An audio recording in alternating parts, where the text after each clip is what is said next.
Estamos mirando el tema de la Sagrada Trinidad y hemos querido abordarla en algunos puntos específicos. No vamos a hacer un repaso. Vimos una introducción, un reconocimiento bíblico de la doctrina y ahora entramos en este tema de generación y procesión. ¿Qué hemos dicho, hermanos, hasta el momento de ese tema? Cuando hablamos de la palabra generación, estamos hablando de esa relación dentro de la Trinidad que tiene que ver con el Hijo. Recuerdo que estamos viendo de qué tipo son las relaciones intertrinitarias. De manera que generación es la palabra que podemos, con la que podemos incluir el trato o la posición, si así se quiere, o la distinción que tiene el Hijo dentro de la Trinidad. Les recuerdo que vimos con algunos argumentos que el Señor Jesucristo, el Hijo de Dios, fue Hijo antes de la encarnación, y aunque reconocemos que hay textos donde nos habla que el Hijo fue llamado Hijo después de la encarnación, también tiene que entenderse que en un sentido intertrinitario, hacia adentro de la Trinidad, lo que llamamos Trinidad esencial, Él ya era Hijo, siempre ha sido Hijo, como el Padre siempre ha sido Padre. Ahora, vamos a mirar esa relación intertrinitaria del Espíritu Santo, en la cual se usa la palabra procesión. Y les recuerdo que la palabra procesión aquí viene como de procedencia, de dónde procede. ¿De dónde procede el Hijo, hermanos? Del Padre. Ahora miremos la procesión eterna del Espíritu Santo y otra vez, hermanos, procesión eterna. ¿Qué quiere decir procesión eterna? Que es algo que ha ocurrido desde antes. No es como el hijo normal que procede de su papá. Hubo un tiempo donde estaba el papá, pero no estaba su hijo. En el caso de la Trinidad, reconocemos que sí, el Hijo procede del Padre, es una procesión eterna, y con el Espíritu Santo, una generación eterna, y con el Espíritu Santo hablamos de una procesión eterna. La palabra filioque, ¿y por qué le hablo de esta palabra? Aquí dice filioque. Esta palabra se la digo porque su palabra es muy importante y ha sido muy importante en lo que llamamos la historia de las doctrinas. La historia de las doctrinas es cómo la Iglesia ha tratado de definir las doctrinas. No es que se las haya inventado, sino cómo las ha tratado de definir para la Iglesia. Y le recuerdo que hubo un concilio de Nicea en el año 325 que afirmó que tanto el Hijo como el Espíritu Santo procedían del Padre. Pero la Iglesia fue entendiendo más la doctrina.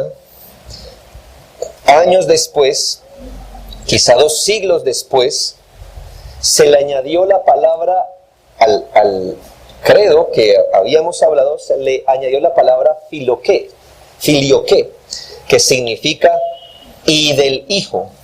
Esta palabra significa y del Hijo. Entonces, el credo de Nicea que tenemos hoy no está como fue el original. El original decía que el Espíritu Santo procedía del Padre, sino que este concilio afirma hoy día, desde el año 589, que el Espíritu Santo procede del Padre y del Hijo. Del Padre y del Hijo. Entonces piense esto. Nuestra doctrina es que el Hijo no procede de nadie, pero es engendrado. El Hijo es engendrado del Padre. O generado del Padre eternamente, pero el Espíritu Santo procede tanto del Padre como del Hijo. Así es lo que entendemos.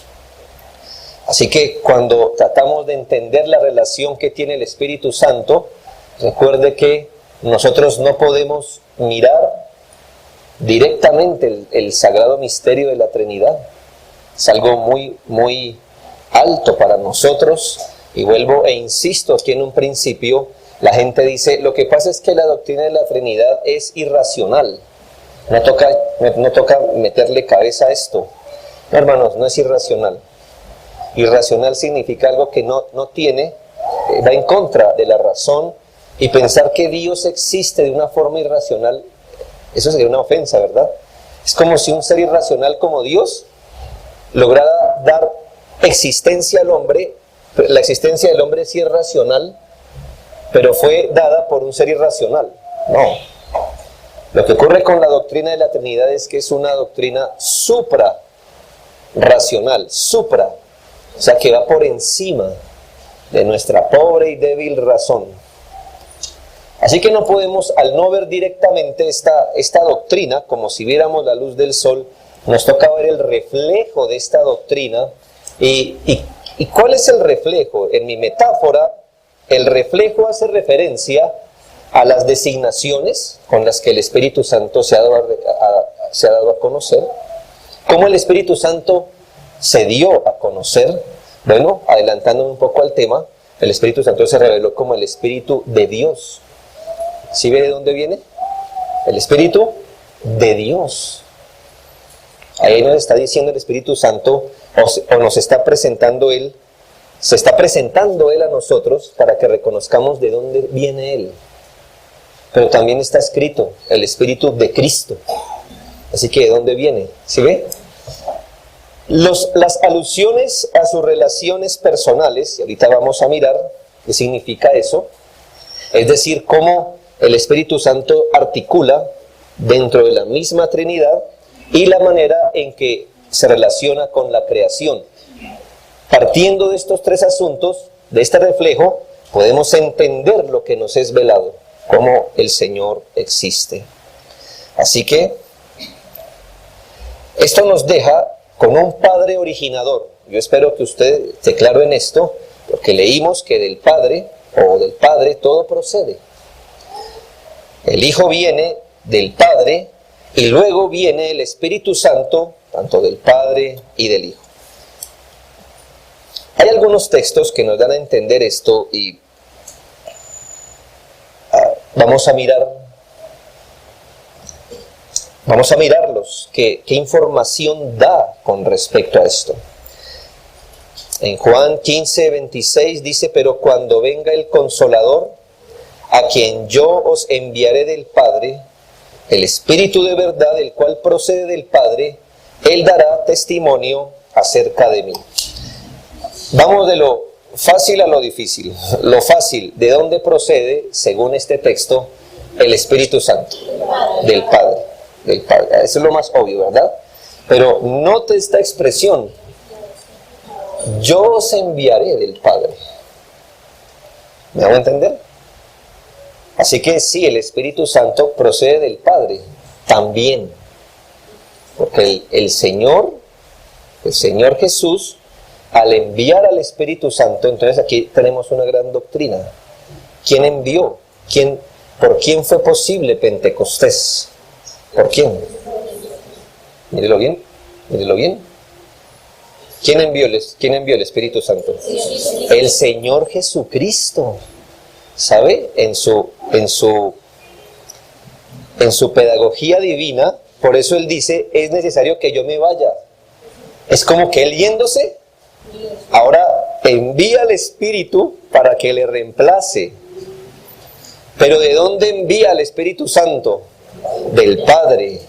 Así que aquí, en ese reflejo del agua, al menos podemos ver qué relación hay entre ellos.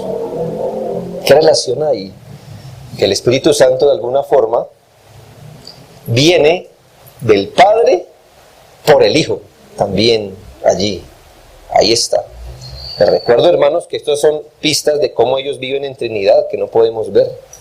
Pero al menos esto nos deja ver cómo se relacionan entre ellos. Juan 16:7, pero la verdad os conviene que yo me vaya, porque si no me fuera, el Consolador no vendría a vosotros, mas si me fuere, os lo enviaré. Así que ¿de dónde viene en este caso el Espíritu de Dios? ¿Por mano de quién viene? Bueno, de Cristo. Entonces aquí vamos completando el cuadro en la mente. El Espíritu Santo, ¿de dónde viene? Del Padre, pero de Cristo también en ese orden.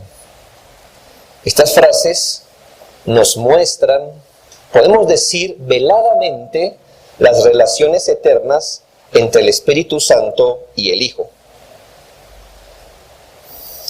A pesar que Juan 15:26 nos dice que procede del Padre, el Espíritu Santo, esto no niega que también proceda del Hijo.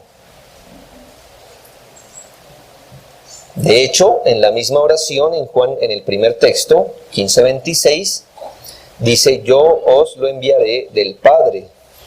Y si el Hijo, junto con el Padre, envían al Espíritu Santo al mundo, esto por analogía parece apropiado decir que es lo que se refleja en la Trinidad esencial. Hermanos, esta es la forma en que razona la Biblia. A nosotros nos hubiera gustado un manual, ¿verdad? Un manual, una definición, algo así como está el credo niceno, así más específico. Pero hermanos, el Señor se dio a conocer así, y me imagino que con estos asuntos el Señor está poniendo una barrera alrededor para que nosotros no pensemos que Dios puede caber en nuestra mente. Ahora bien,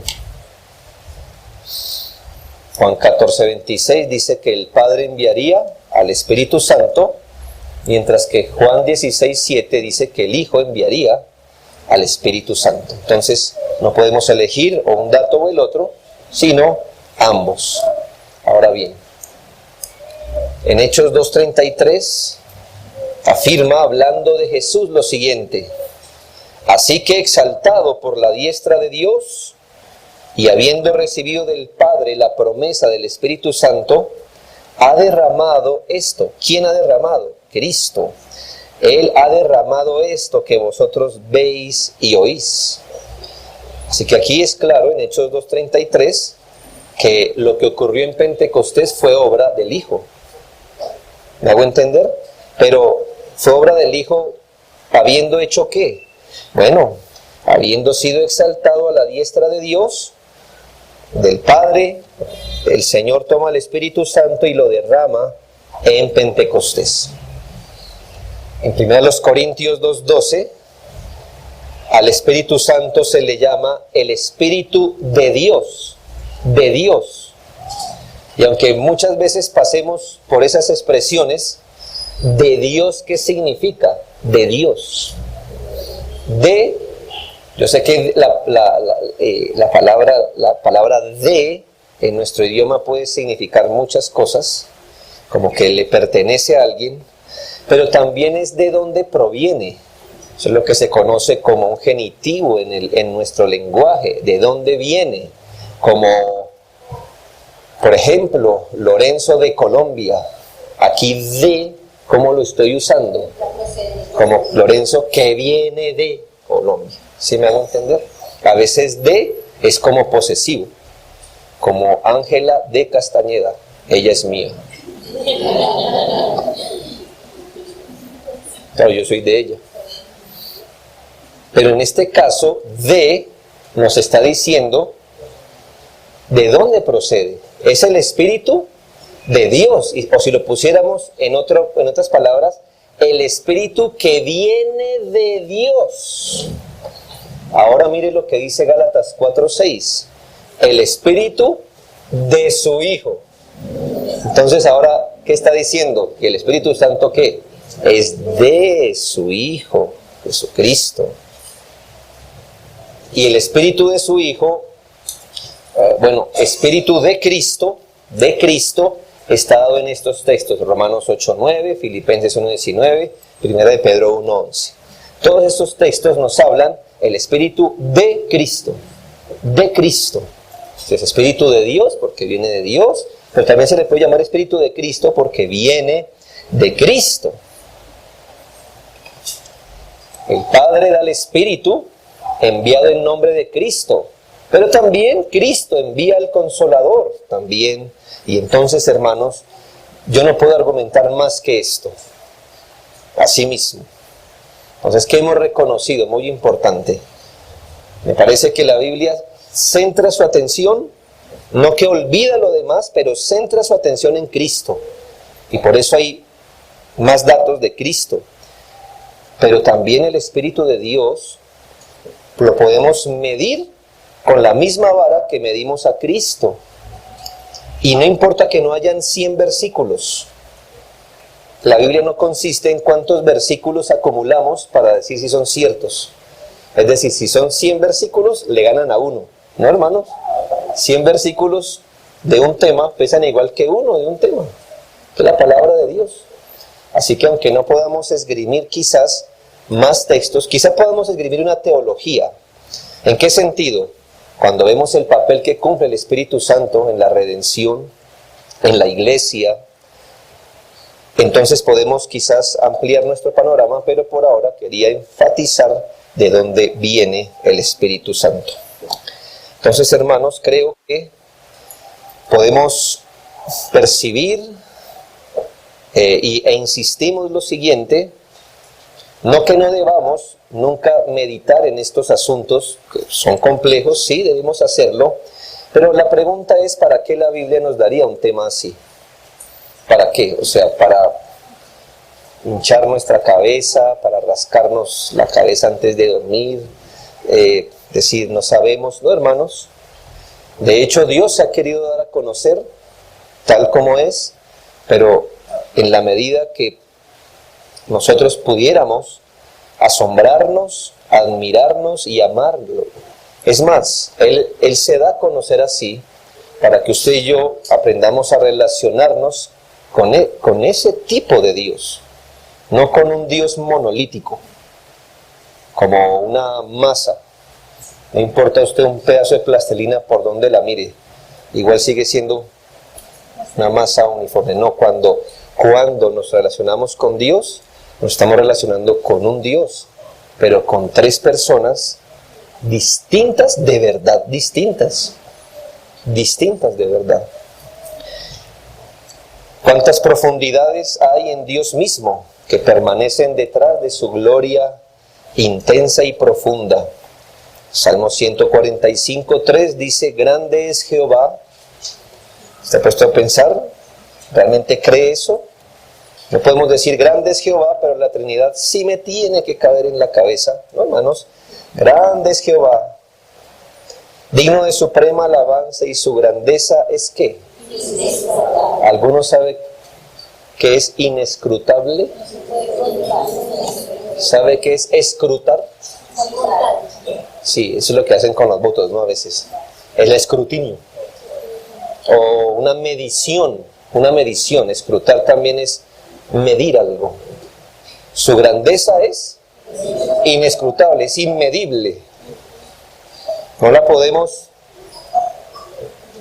someter. No se deja someter. Imposible. Es inescrutable su grandeza. Así que, hermanos, por ahí vamos pisando. Y cito Job 26:14. Job, me parece que es muy apropiado este texto. Estas cosas son solo los bordes de sus caminos. Y cuán leve es el susurro que hemos oído de él. Pero el trono de su poder, ¿quién lo puede comprender? Hermanos, con los datos bíblicos usted no va a decir, ya, la cogí, ya. Está bien, ahora sí entiendo. Hermanos, con todo esto debemos decir, esto es el borde de sus caminos. Es leve el susurro que hemos oído de él. Cuando Dios se reveló, debemos saber que Él ha revelado más poco de todo lo que es Él. ¿Se me hago entender?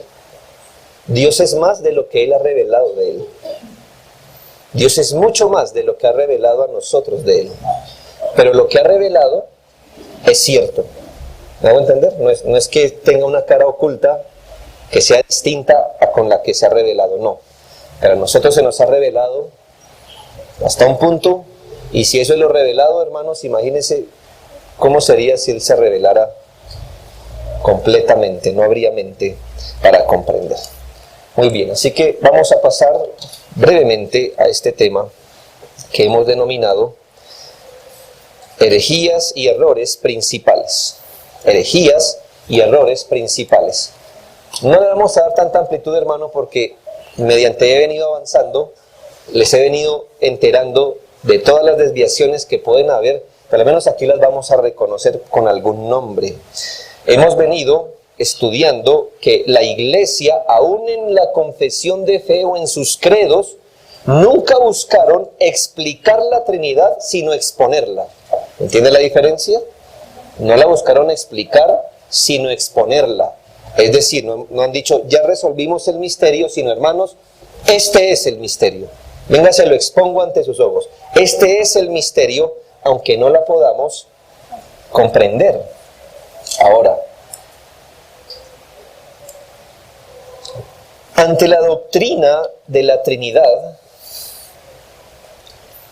nosotros debemos entender que estamos ante un profundo misterio, ante el cual debemos arrodillarnos en fe.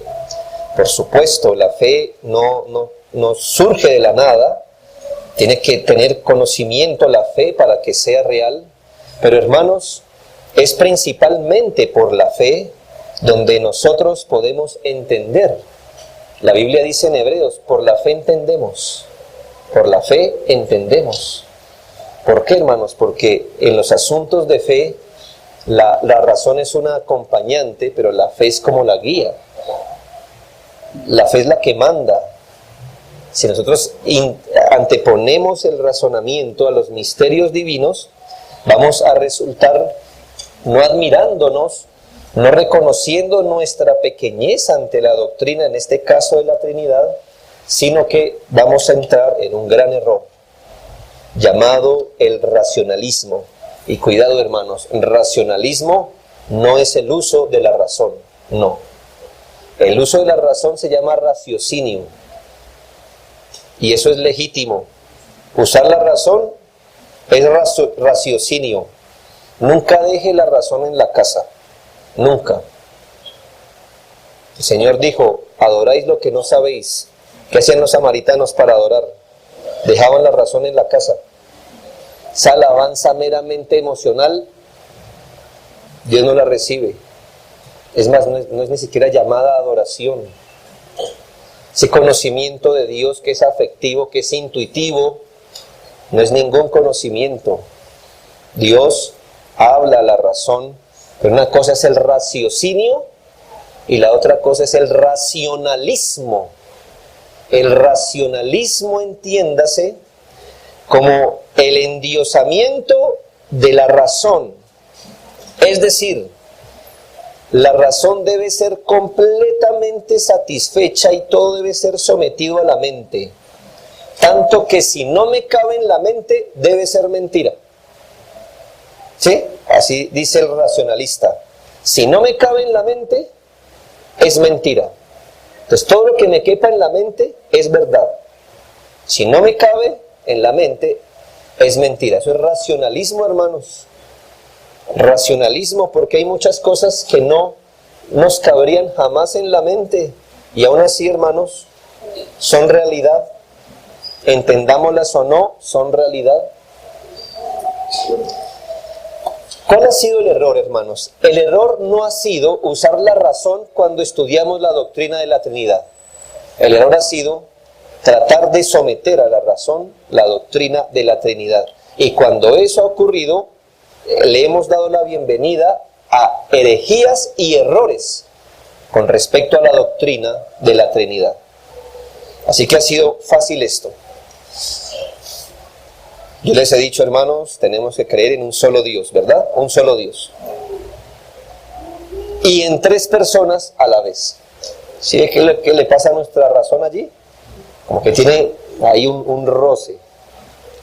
¿Qué hace el racionalismo? O es uno o son tres. Y cuando la mente ha escogido uno, hermanos, bienvenido al error o a la herejía. Ese es el punto. Es decir, no puedo entender esto. Debe haber alguna manera lógica en que esto me quepa en la mente.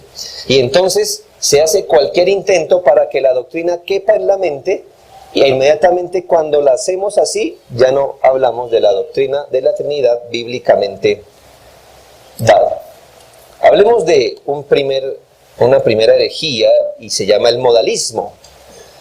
El modalismo se llama modalismo por modo o forma. Viene la palabra modo o forma. Y parte de un buen propósito, ¿sabe? Los modalistas dijeron, Dios es uno. Y todos dijéramos amén a eso, ¿verdad? Dios es uno. Por salvaguardar la unidad de la esencia, explicaron el hecho de Padre, Hijo y Espíritu Santo no como tres personas, sino como tres modos en los que Dios se manifiesta. ¿Sí ve cómo la sometieron? No podemos pensar que hay un solo Dios, pero tres personas. No. Así que hay un solo Dios. Hay un solo Dios. ¿Y cómo me explica usted que haya un Padre, un Hijo y un Espíritu Santo? No. Lo que pasa es que a veces ese Dios se presenta como Padre, y a veces ese mismo Dios se presenta en forma o en el modo del Hijo, y a veces ese mismo Dios se presenta como Espíritu Santo. Es como si usted tuviera un cubo de esos cubos Rubik que los muchachos arman. Entonces a veces usted ve una cara, pero no estamos hablando de tres cubos, sino que usted ve una cara. Pero ese mismo cubo usted le da la vuelta y ve otra cara, pero es el mismo. Hermanos, esa es una buena analogía para el cubo, no para Dios. Dios es uno solo, pero son tres personas distintas la una a la otra. ¿Sí? Tan distintos como si aquí yo parara tres hermanos. 1, 2 y 3. Distintos, ¿verdad? Y Dios es tan uno como si aquí parara un solo hermano. ¿Ya? ¿Me hago entender? Dios es tan uno como si aquí parara un solo hermano. Y Dios es tan tres como si aquí parara tres hermanos. Pero Dios es eso en sí mismo. ¿Pero qué dice el modalista? No. Yo le voy a explicar lo que dice el modalista. Mire. Este hermano que yo pongo aquí, cuando se dirige a su cónyuge, es esposo. ¿Sí ve? Es esposo. Está en modo, la forma es su esposo. Pero supóngase que la esposa se fue y queda con los hijos. Ahora él, ¿cómo se presenta ante los hijos? Como padre. Pero es el mismo, ¿sí lo ve? El mismo. Y cuando ya no está ni con el papá ni con los hijos, entonces se puede presentar como hijo, si va a visitar a sus papás. ¿Sí? Pero es la misma persona. Es un solo Dios, una sola persona que se manifiesta en modos distintos. Hermanos, nosotros no creemos eso. Nosotros creemos que son tres personas distintas con sus propiedades particulares, que existe una sola esencia, un solo Dios, pero que no se manifiesta de tres modos, sino que ese Dios existe en tres personas distintas. ¿Cuál es el error del modalista? Es que eso me tiene que caber aquí. Debe ser como el hombre. ¿Ve alguna explicación? No, hermanos. Lamentablemente, el modalismo hoy se conoce. A ver, hermano, dígame cómo se conoce hoy el modalismo. ¿No? ¿Quién representa? Sí, muy bien, hermana. 10, póngase ahí. El unitarismo. Aquí a media cuadra, creo, tenemos una iglesia pentecostal unida. No confunda pentecostal trinitaria, que hay trinitarios. Estoy hablando de pentecostal unida.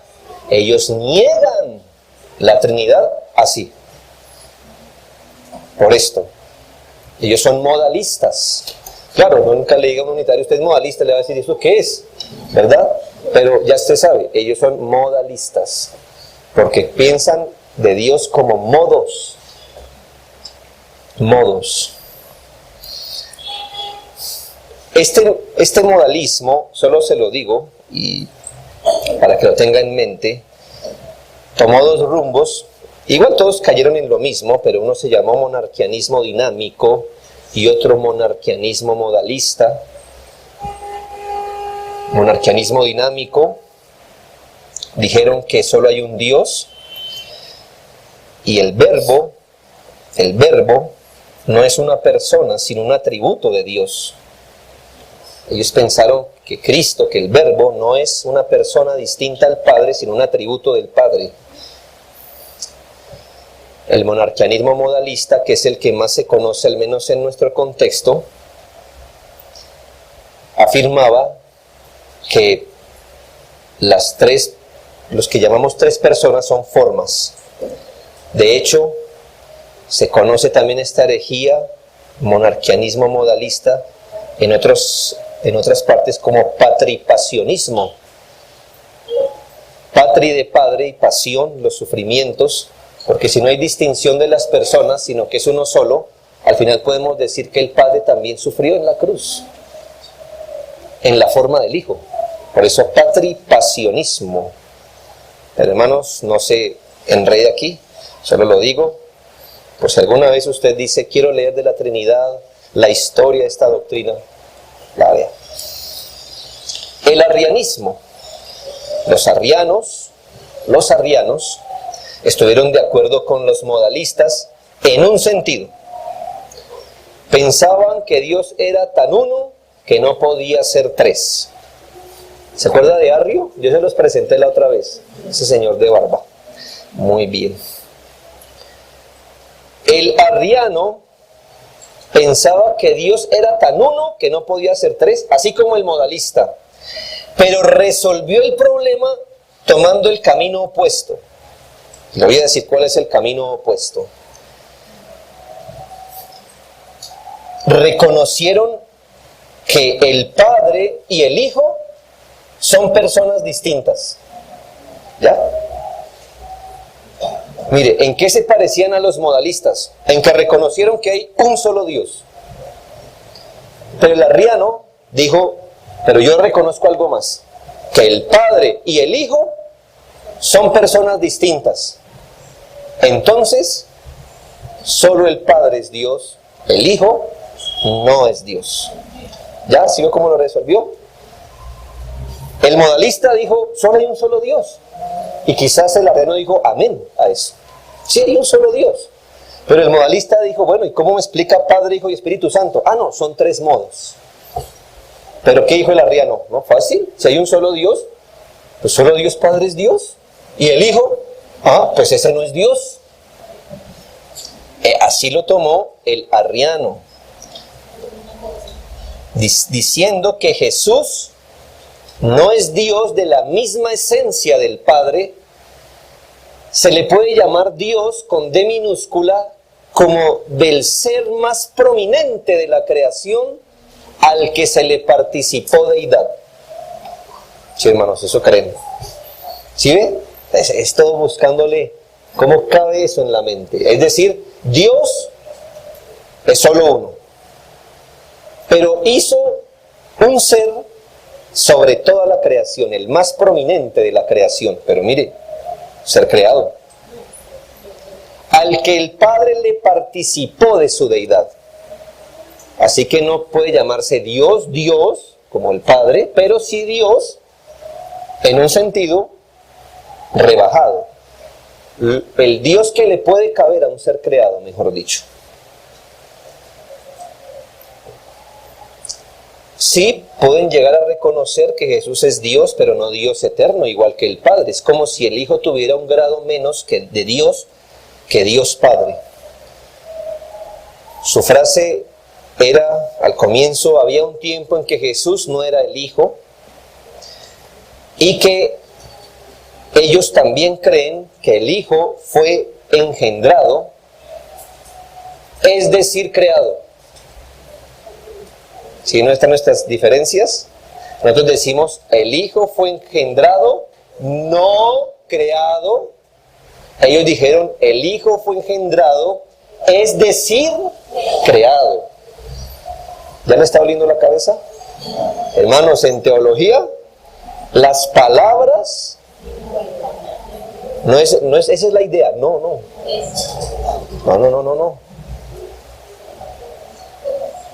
Así que cuidado con los arrianos, porque pueden decirle, yo también creo que Jesús es Dios. En su mente están diciendo, con D minúscula. Y yo también creo que Él fue engendrado, es decir, creado. ¿Ven? Aunque en las palabras uno puede decir Dios y engendrado, y usted puede decir, sí, yo también creo eso, en su mente manejan otro concepto, porque para nosotros el Hijo es Dios, absolutamente Dios, eternamente Dios, engendrado, no creado. ¿Ya? Hermanos, otro comodín aquí en clase. ¿Qué secta hoy representa el arrianismo? Los testigos de Jehová. Y esto me lleva a pensar algo, hermanos. Nosotros a veces los reformados decimos que entre más antigua es una doctrina es señal que es bíblica. ¿No, hermanos? Esto es tan antiguo como Atanasio. Pero es un error, una herejía. Son, ¿y qué decir del Espíritu Santo, no? Si el Hijo no es Dios, el Espíritu Santo menos lo consideran Dios. Bien. Subordinacionismo. Y aquí, hermanos, esto se pone tremendo por lo siguiente. Subordinacionismo viene de la palabra subordinación. Recuerda que dice la doctrina de la Trinidad con respecto a la generación. El Padre no procede de nadie. El Hijo procede del Padre y el Espíritu Santo del Padre y del Hijo. Si no trazamos bien aquí las palabras, caemos en un error porque reconocemos que hay 3 tipos de subordinación cuando se habla de Dios. Entienda bien. Hay 3 tipos de subordinación cuando se habla de la Trinidad. Subordinación económica, ya vino otra vez esa palabra incómoda, pero ahí viene. Subordinación, no encontré la palabra, en nuestro caso es la palabra que han usado, hipostática y subordinación esencial. Subordinación económica, subordinación hipostática con H y subordinación esencial. Le voy a explicar cada una de ellas y usted me dice si creemos en eso o no. Yo espero que en este examen no se me vaya a quebrar aquí. Ahora sí, en el último día esta doctrina. Subordinación económica. Económica, recuerde que es como ellos han administrado las cosas, creación, providencia, redención, su relación revelándose y poniéndose sobre lo creado. Cuando hablamos de las obras de Dios, creación, providencia y redención, reconocemos, por supuesto, la supremacía del Padre sobre el Hijo y de ellos dos sobre el Espíritu Santo. ¿En qué? En la economía de la creación y providencia y en la economía de la redención. Creemos en la subordinación de las personas de la Trinidad en la economía de la creación y redención. La respuesta es sí, hermanos. Por ejemplo, en Juan 14:28 dijo el Señor: habéis oído que yo os he dicho, voy y vengo a vosotros. Si me amarais, os habríais regocijado, porque he dicho que voy al Padre, porque el Padre mayor es que yo. ¿En qué sentido el Padre es mayor que el Hijo? Él estaba hablando, ¿en qué sentido? ¿El Hijo estaba hablando de cómo viven en Trinidad o estaba hablando de su relación con la redención? Como estamos hablando de economía, de su revelación tanto en la creación como en la redención, en eso reconocemos una subordinación. El Hijo se sometió a su Padre. Y en ese sentido, en la economía de la redención, Cristo pudo decir: el Padre mayor es que yo. En Juan 12:49 dice: porque yo no he hablado por mi propia cuenta, el Padre que me envió, Él me dio mandamiento de lo que he de decir y de lo que he de hablar. ¿Sí ve lo que dijo Cristo? Yo solo hablo lo que el Padre me dijo que hablara. ¿Qué está mostrando ahí el Hijo? Una subordinación, una obediencia al Padre. Cité ahorita Juan 14:28, para los que no lo apuntaron, Juan 12:49, y voy a citar Juan 16:13. Dice: pero cuando venga el Espíritu de verdad, Él os guiará a toda verdad, porque el Espíritu no hablará por su propia cuenta, sino que hablará todo lo que oyere y os hará saber las cosas que habrán de venir. Ahora, ¿qué dice del Espíritu Santo? Que Él tampoco va a actuar por su propia cuenta, sino que Él va a decir lo que oyere. ¿Qué está mostrando aquí el Espíritu Santo? Subordinación, es decir, que para la economía de la redención, el Espíritu Santo solo repite lo que el Padre y el Hijo dicen. ¿Vamos a entender? Sí. Así que es una perspectiva de verlo así. Nosotros no podemos ocultarle esos textos. Es que si yo les cito este texto, me van a decir que soy testigo de Jehová. No. Cristo dijo: el Padre es mayor que yo. Eso es verdad. Pero ¿en qué sentido lo dijo? En cuanto a la economía de la redención y, ¿por qué no, de la creación? El Padre crea a través del Hijo. Él es el originador, el Hijo es el medio por el que la creación llega a ser. Creemos en la subordinación de operación o subordinación económica. Debemos decir: sí creemos. ¿No está escrito en Filipenses? ¿Qué hizo? Él fue obediente. ¿A quién fue obediente? ¿Al Padre? ¿Al Padre? Y si usted obedece, ¿es porque qué? ¿Está qué? Está subordinado. Es porque usted no manda, está subordinado. Él obedeció. ¿Pero en qué obedeció? Otra vez. Estamos hablando de redención en la muerte, hasta la muerte de cruz. Subordinación personal, o se llama hipostática. Hipóstasis se le llamó alguna vez a la subsistencia o a lo que llamamos persona, pero la digo porque quizás se encuentre contextos. Tiene que ver con la subordinación de las personas en cuanto a su procedencia. En cuanto a su procedencia. Es decir,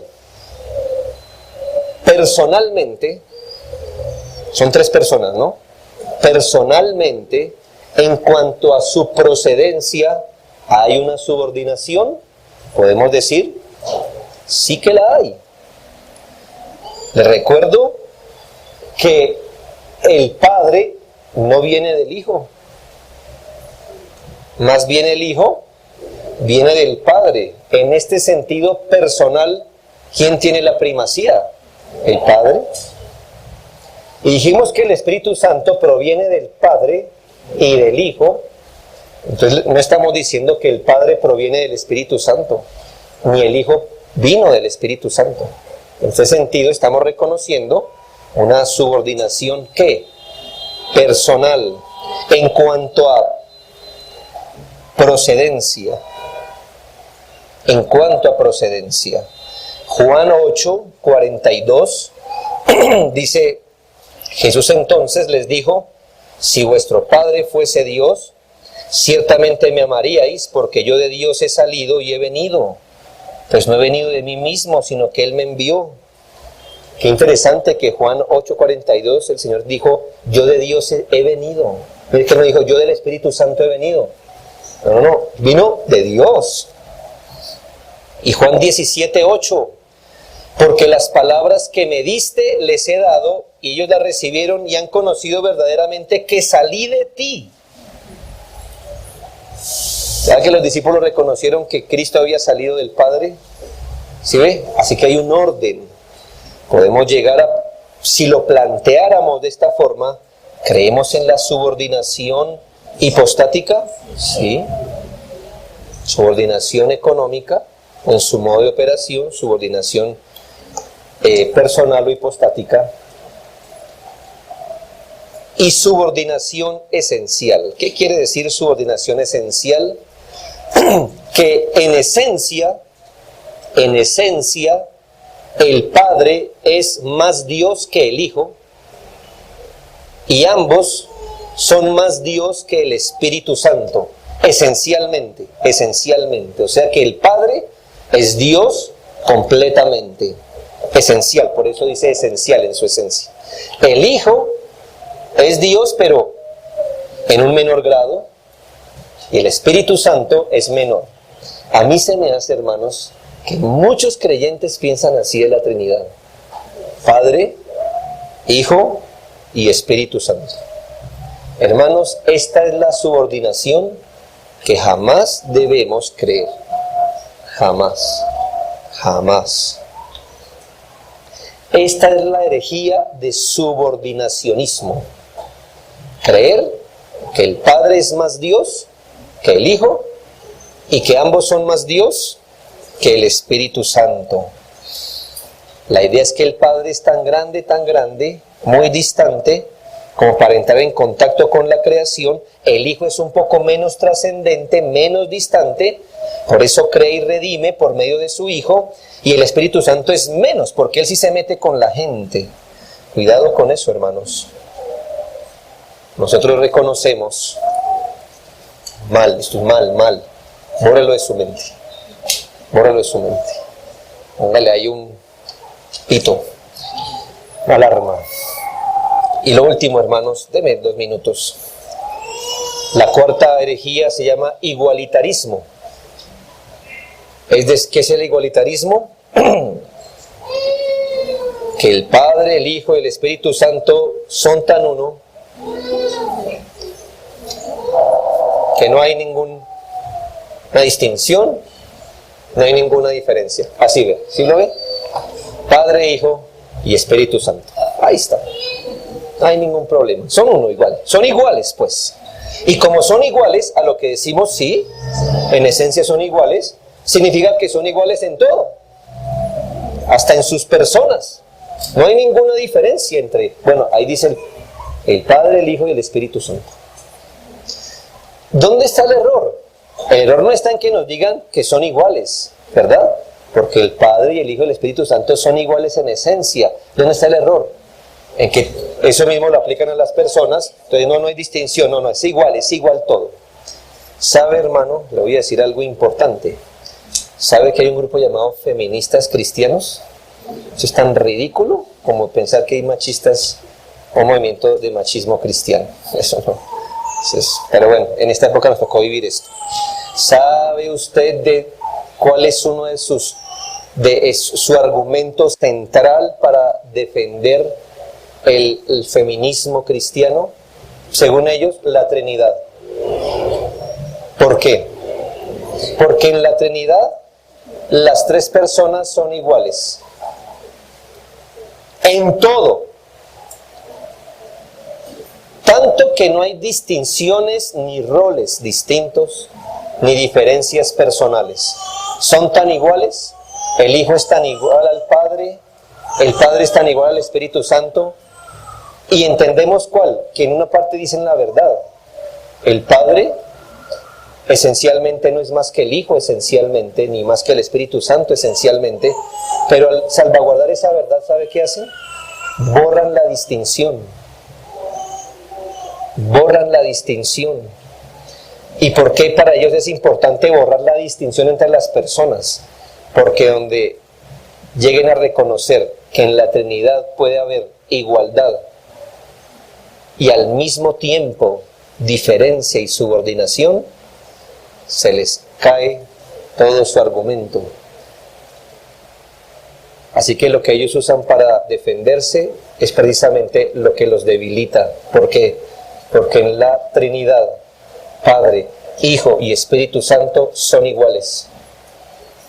Aún así, tienen roles distintos, hay distinción personal y en otros aspectos hasta hay subordinación.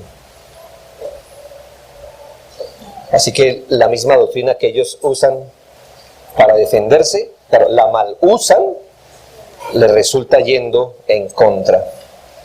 La Trinidad socava el feminismo, porque la premisa fundamental del feminismo es que la igualdad es incompatible con roles u orden. O somos iguales o hay distinción. No. En la Trinidad vemos que hay igualdad, a la vez distinción. En la Trinidad no hay igualitarismo, hay igualdad esencial, pero no igualitarismo. Igualdad esencial no significa que en otro nivel haya orden de procedencia, haya roles distintos, y esta es pues nuestra doctrina de la Trinidad. Habiendo entendido pues las diferentes herejías y errores principales, lo dejé para lo último, para que ya logramos hacer una mejor distinción de este asunto. ¿Está bien, hermanos?